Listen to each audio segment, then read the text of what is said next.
Welcome back, everyone. I'm truly honored that you've chosen to join me again on this journey of insight and reflection. Today, I want to share a teaching that might just shift your entire perspective on life, suffering, and liberation. It begins with a powerful realization, one that has echoed through centuries of wisdom traditions. The ocean of suffering is boundless, but the path to bliss is open. And all it takes is a single, sincere wish to begin that journey. Many of us believe that peace, joy, and true liberation are distant dreams, perhaps only accessible to monks in monasteries or saints in scriptures. But what if that assumption is false? What if the path to unshakable bliss is not only real but accessible to you right now? What if the only thing keeping you from walking that path is hesitation? Today's message is about awakening to that possibility and seizing it. The great sages spoke often of the bitter sea of suffering. This sea isn't made of water, but of confusion, attachment, fear, and ignorance.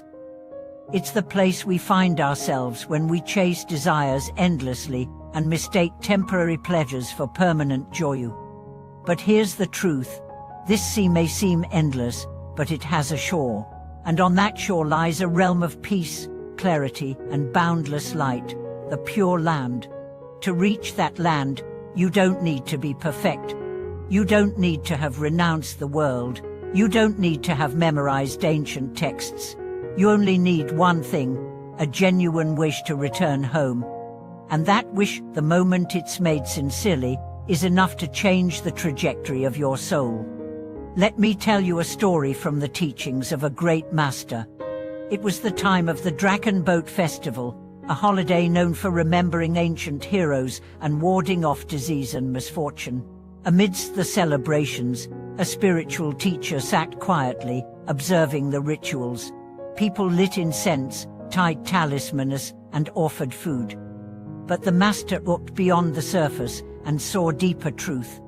He turned to his disciples and said, "Today, people seek protection from ghosts and demons. They chant to avoid illness. They pray to escape misfortune. But the greatest misfortune is not outside, it's within. It is the failure to see reality as it is. It is the blindness to our true nature. That is the real demon." The disciples fell silent. He continued, "If only people knew that the path to liberation is not in rituals alone, but in awakening the heart. If only they knew that the pure land is not a myth, but a real place of refuge. If only they could turn their longing outward toward that land of joy, rather than clinging to this world of endless cycles."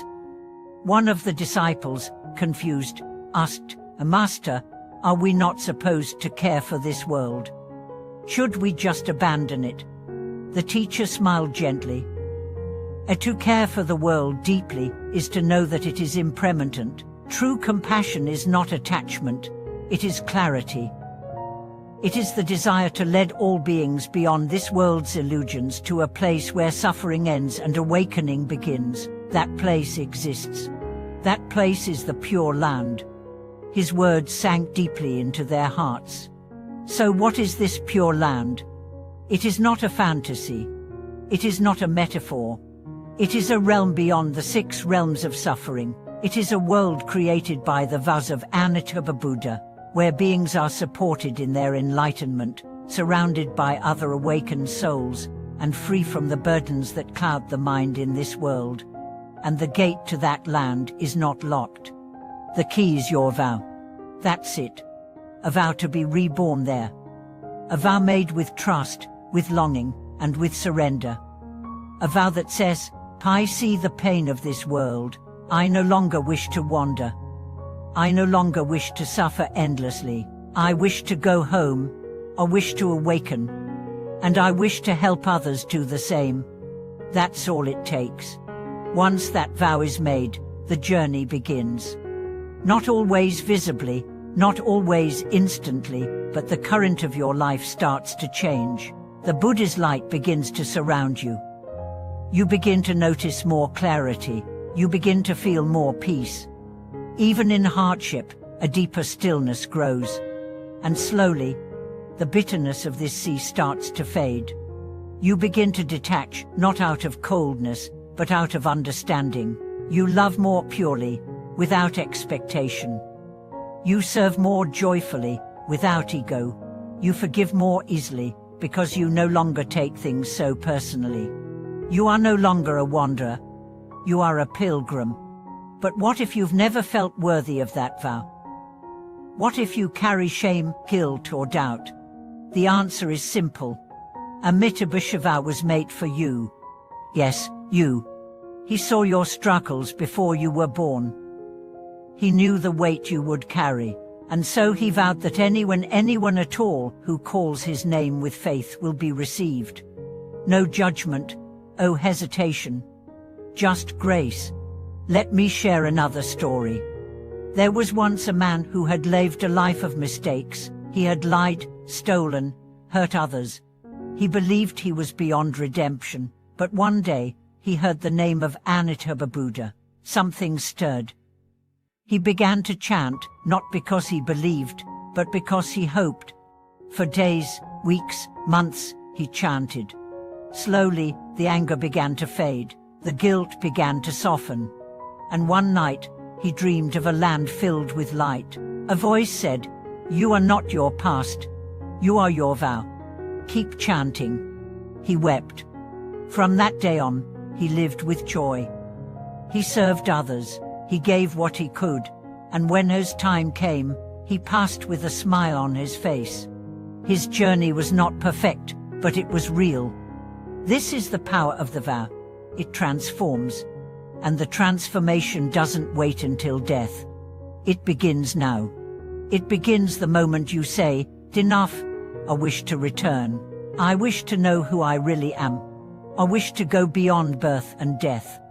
The bitter sea is vast, but it is not endless. The shore is closer than you think. So today, make the vow, not as a superstition, not as a ritual, but as a declaration of your soul. Say it aloud, whisper it in your heart, write it in your journal, burn it into your breath, and then live it. Live as one who is already on the path to bliss. Let every word, every act, every silence be soaked in that vow, and watch how your world changes. Because the Pure Land is not just a destination.